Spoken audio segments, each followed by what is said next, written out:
Hey, welcome to Happy Investor Method with Angela E. Matthews. I'm Karen Hunter, of course, and today is the first time we're sitting and talking about money. So I thought it would be nice for me to introduce you. Angela has been on the Karen Hunter Show many times. And as a matter of fact, in a lot of ways, when we talk about healthy, wealthy, and wise, I think it was your appearance maybe 5 years ago that got us on this path to really getting people's money together and thinking about the stock market differently. So I just want to introduce folk again. If they're watching you on YouTube for the first time, I just need them to know who you are because you're dope. So thanks for being here today and doing this whole Happy Investor Method program with us. I appreciate you.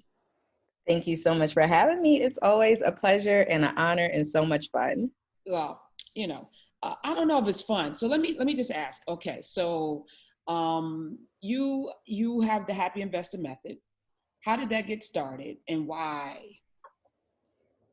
Geez, 5 or 6 years ago or so. It got started because there was a need, honestly. I really thought that a lot of people were investing.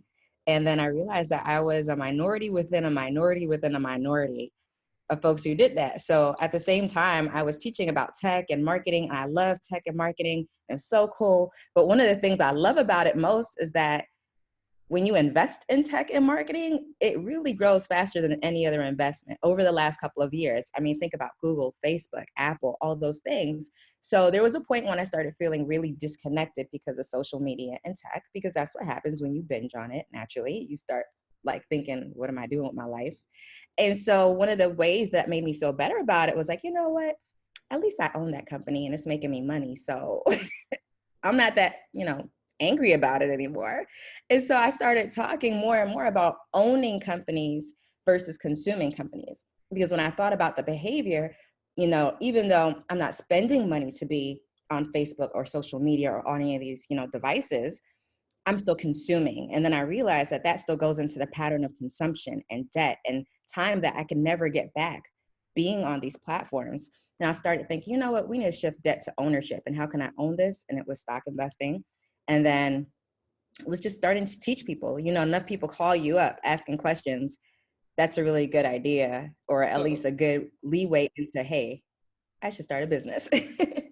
So you're self-taught, and when I think about it, a lot of folk, particularly people who are Black, are not invested in the stock market. And I think the stat is something like maybe 2% of us, or I mean something ridiculous. I mean, you tell me. But why do you think that is? Well, particularly for people of the diaspora, people of color, Black people, just across the board in that light, you have to realize that just about a little over 100 years ago, we were property. And so to transition from being property to owning property in its many different lights, it's a hard transition. And there's so many things that we have to overcome and had to overcome over time that we literally just, I think we have a lag. I don't think it's necessarily because we can't do it. I think it's because we started from negative, negative, negative. And just to get back to zero has taken some time. And so that's why you see it in the stock market. I mean, investing in the stock market is a very luxurious conversation to have. Granted, you could literally start with $1. It's still a mindset that's a luxurious thing to have. Do you think it's a trust thing, Angela? Do you think it's like, yes, we were on literally on Wall Street in chains, commodity being traded, Black people. But do you think it's a mindset of trust? Like, I put my money in this thing. It's like gambling. I put my money in this thing. The stock market goes down. I may lose all my money. There was a great stock market crash. 1987, there was, another crash. We just lost a lot of money, our wealth in the housing marketplace. That's a bank-driven crash. Can we really trust this? And, explain to people, Angela, why the stock market over time has always been something that actually has brought more money into people's coffers. So I like to think about it in terms of, I always relate things back into human emotion and our basic instinct. And so naturally, you can have 10 people in your life that have treated you so well for so many years. Let one of those people do something shady or bad to you, you're like, I can't trust people. You see, I knew it. I can't trust nobody. It is me in this world. And if I can't do it, that's just it. you know? And that's the way it is when you think about investing in the stock market and you think of those drops. You listed about 5 drops over 100 years, right? So over 20 years, on average, the stock market has a track record of having a little hiccup every 20 years, which isn't bad when you think that it's run by human beings and computers. Like honestly, every 20 years, this whole system keeps going and it gets derailed every 20 years. And every 20 years, it goes back on the rail and then it keeps going and it keeps going higher and higher. But it's within our human condition to focus on the negatives. And so people tend to think that, hey, I'm working so hard for my money. Why do I want to put it in a system that has failed before? But what you want to think is, why do I want to put it in a system that has almost never failed? Right. And so when you think about the statistics, I mean, 1 out of 20 years, I mean, you got at least a good 3 to 4 20-year sets inside of you for this thing to go up and go down, up and go down. Right. And so for us, I think specifically for people of color, we're so worried about getting burned because we've been so burned in our DNA. It's like in our DNA to not trust, that I actually like the stock market more because it actually is somewhat color blind, right? And for better or worse, it's one of the most objective things. You put your money out, it works, and your money comes back with friends. Sometimes it doesn't, most times it does if you do it right. Okay. You personally, Angela E. Matthews, Happy Investor Method. Um, what drew you to it? And give us a personal story about when you said, ha ha, this thing works. Eureka, I figured it out. Oh, it's for me. So I didn't come out the womb thinking money. I had definitely money thoughts. Like I thought money really grew on trees, and I was definitely the kid who told my mom, go to the bank, put that little card in and get that money out so we could keep doing what we have to do. And she's like, are you kidding me? Like there is no money in the bank right now. And I was like, come on, let's go. I'm going to write the slip for you. This was back when we had deposit slips and all that. I was like, just give me a pen. I'll just write it. We give it in. It's going to be good.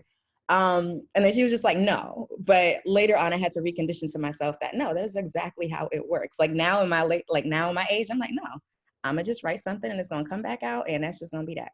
So, but I think at the same time, for me, what hit me was that my dad worked at a bank his whole, latter professional life.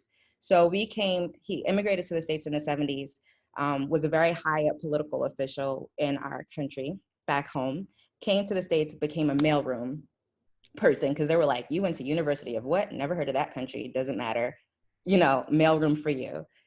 Worked himself up in corporate America, in banks, US Trust, Bank of America, all these banks, and then started working operations, trading in the stock market, fulfilling the trades of other rich people. And the man never once owned stock himself, like besides his 401k retirement. And so then one day he sat me down and it was just like, after the long, hard conversation of we're not paying for your college, like there's no more money, you're gonna have to take out loans and all this stuff. It was a really sad moment because you could see the pain in his face. Like if I had only done what I was doing for so many other people for myself, our family would be very different. Like even if I bought one stock a year from the time you were born. And when I researched said that to you? It did, even just one stock a year. And people think one stock a year, can that really do anything? But it could have changed my life. My college could have been paid for one stock a year if they were thinking about what's around them. If they thought about buying a bank or even Apple, because they got my sister a Macintosh computer when they first came out, just one stock a year, my life would be different right now. He was not lying. And so it would almost be $500,000 different. And for college, that's huge. So I put that in the back of my mind.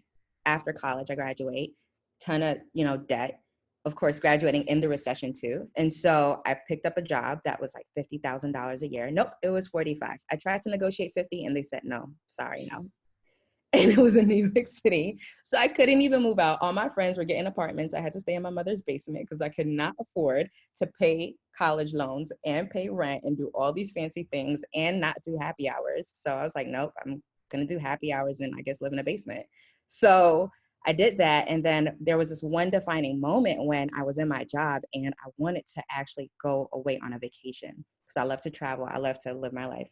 And my PTO request got denied. And I was like, wait, what? You're not going to let me take off? Like, this is really good flight deal. And I want to just go and you're not going to let me go. They were like, no, you can't go. And from that moment, I said, you know what? I'm never going to ask somebody else for permission to spend my life. And so I literally Googled, how do I get rich? You at their wait, desk. time out. Angela E. Matthews. You Googled, how do I get rich? Why not? Who You else know am I what? supposed to ask? I tell people, when they ask me questions, I'm like, you know what? Google is your friend.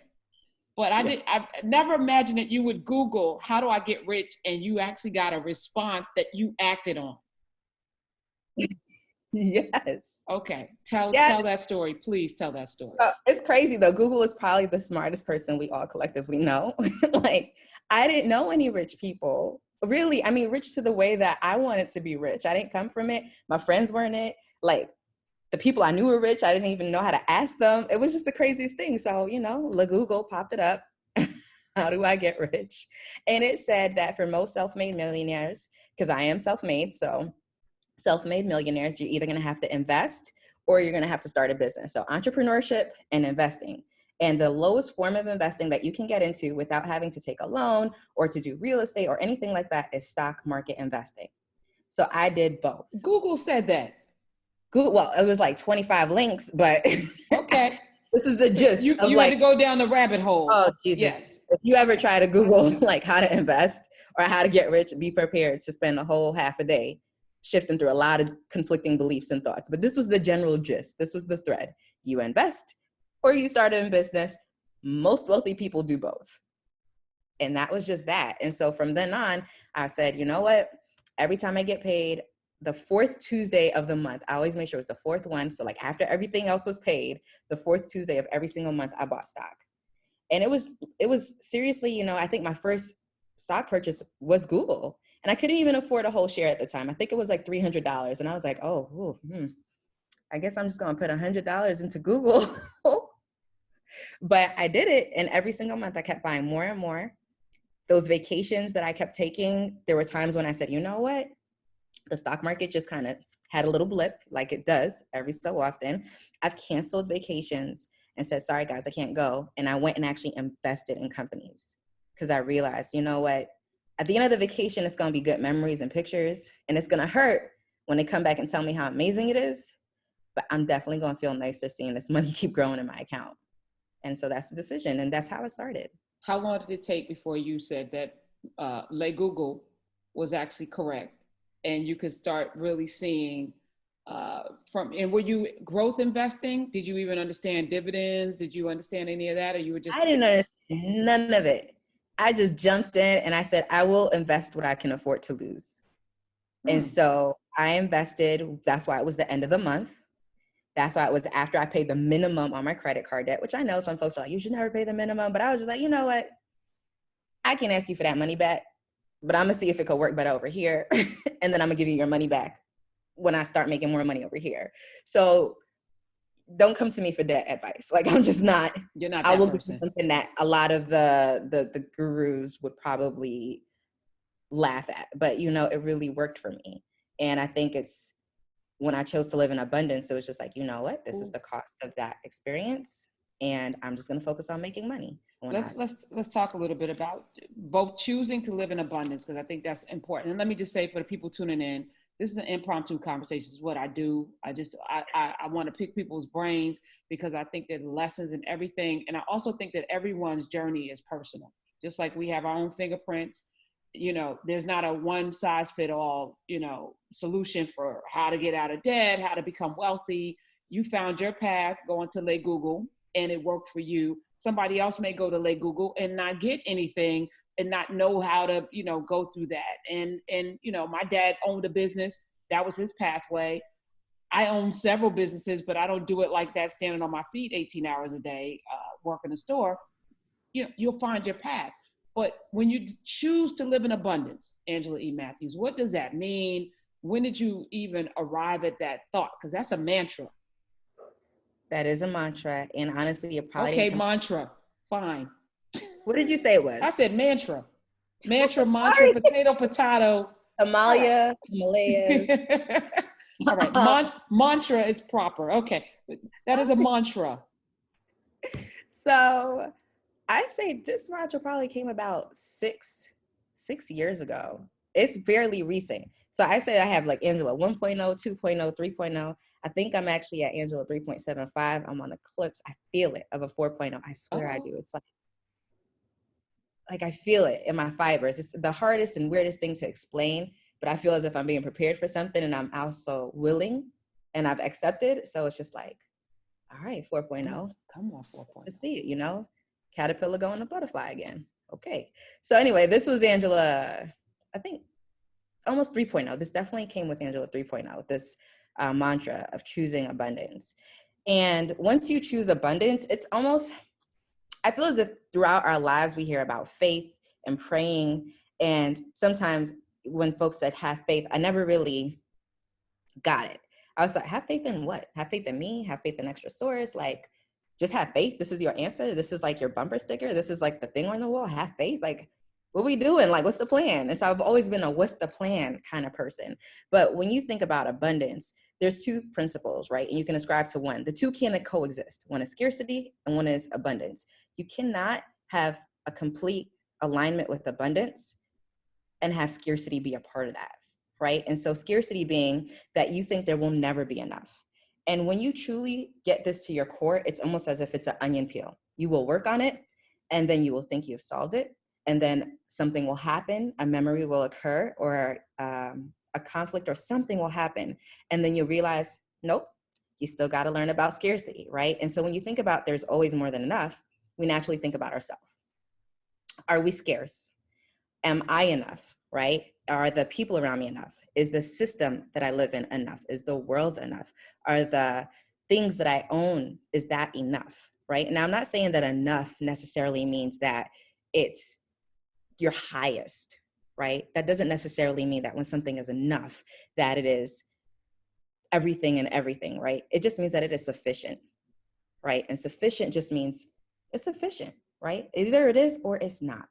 And so for me, I will always ascribe to the belief that I am sufficient, I am enough, I am more than enough, right? And sometimes it's hard because there's a whole lot of information around us to tell us we're not enough, right? The second you pop out the womb, if you're a woman, automatically you're not enough. The second you are born a person of color, a Black person, every single day, you are not enough. And everything that's happening right now, I think like the last couple of weeks, I've definitely had a hit on my psyche because there's so much you are not enough in our ears right now. And so I want you to think of that stuff as if it was the stock market that crashes and like once every 20 years. There are instances of us not being enough, but there are more instances of you being enough. There are more instances of you being abundantly above and beyond taken care of, right? How many times did you want something, you didn't have the money, and then poof, money came? You figured it out, right? But the thing is, you need to get to a point where you don't put yourself into that fight or flight crisis moment where you're trying to just make money come like this.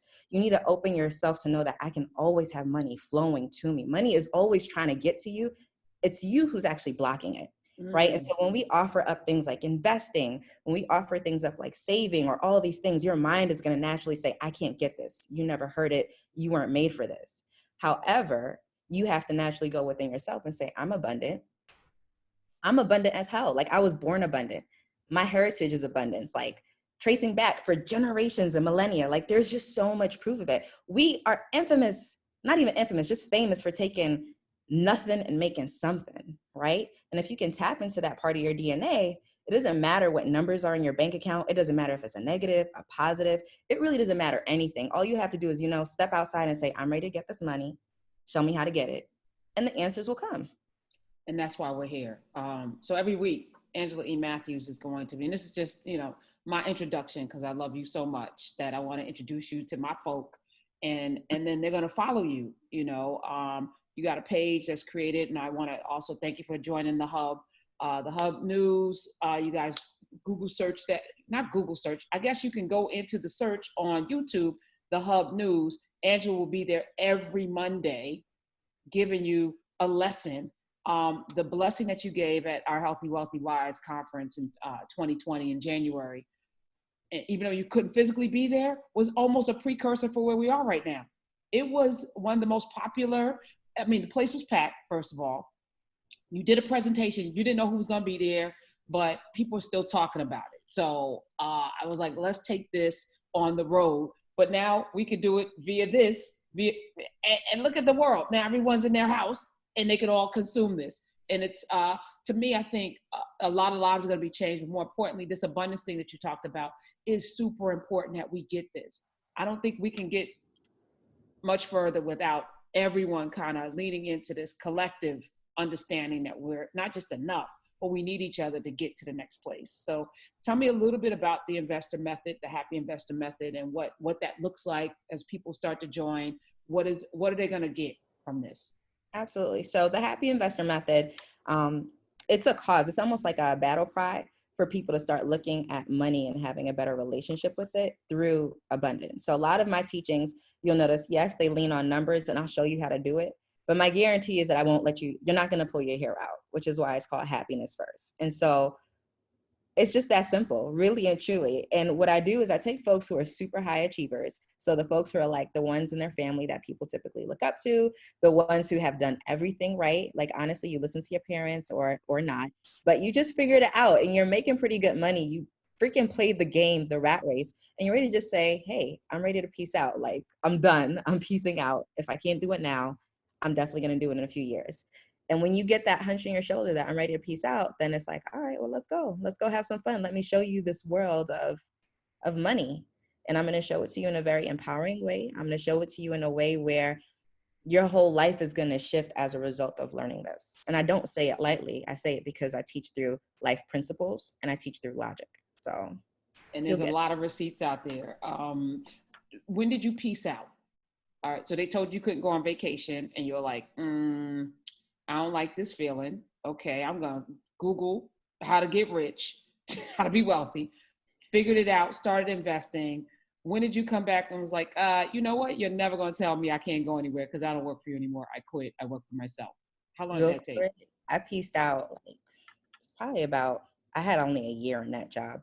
I really didn't. That was my last W-2 job. That was the last time I had a W-2. Thank the Lord, thank my community, thank support. And what I did was, because I didn't have kids, I wasn't married, it was just me, I found a cheaper place to live. So I went to India after leaving said job. Wait, you went to India, the country?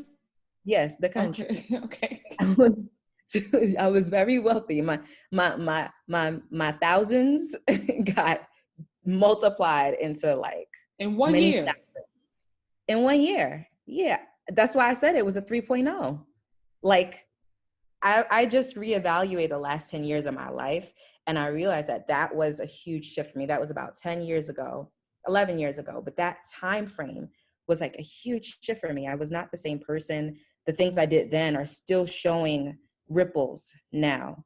And sometimes you don't realize it, that in the moment when your spirit tells you to do something, why it's telling you to do something. But I do believe we don't get time and space. And so sometimes I think it's kind of like our future self coming back and tapping us on the shoulder, like, hey, it's time to get up.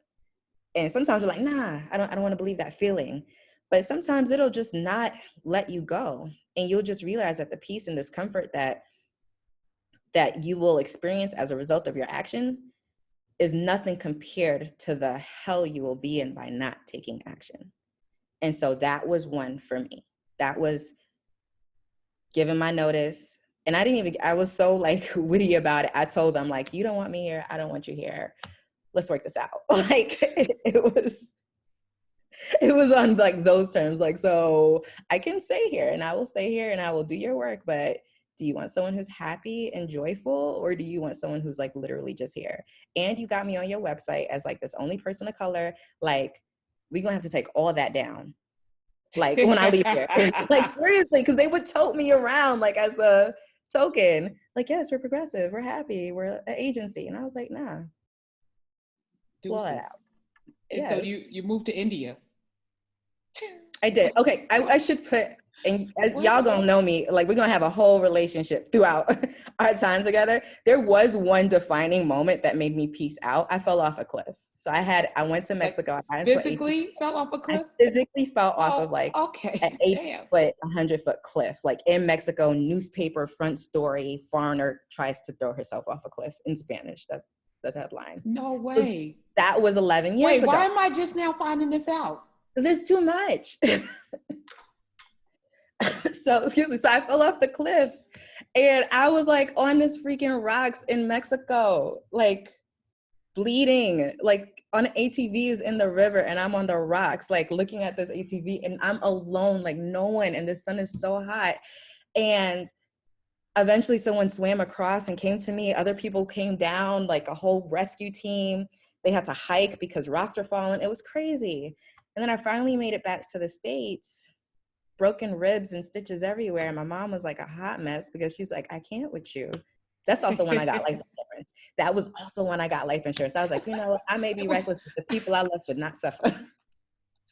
And you're 20 something years old. I'm at like this 20. point. At this point, I think it was like 24. I was 24. And I got the life insurance policy. Like I said, the people I love should not suffer from my recklessness. I can't vouch that I won't be reckless, but this should be good. Right. But as I was recovering and I was healing and the doctor gave me the okay to go back to work, I sat and cried my eyes out because I had to go back to that office.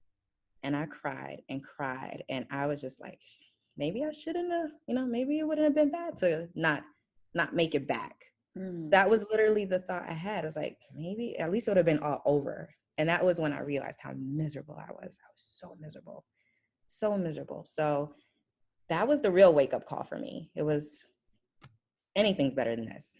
I can't go back. And so that's like 6 months after that, that's when I quit. And I broke up with somebody that I was in like a 9-year relationship with. And I went to India and I figured out life. All right. So they're going to have to find out. So like I said, we got a long time. Now you have a beautiful family. You're married. You got the baby. You got all of this. Well, she's not even a baby anymore. She was almost half grown when I first met her. She's still going on like 27 right now. She is very brilliant. And you're going to talk about all of that as well, I'm sure, over the course of this. But I'm just, I'm excited for what people are going to learn from you. You are a master teacher. And you show by example and you live your life in you helped me in so many ways I can't even express to you.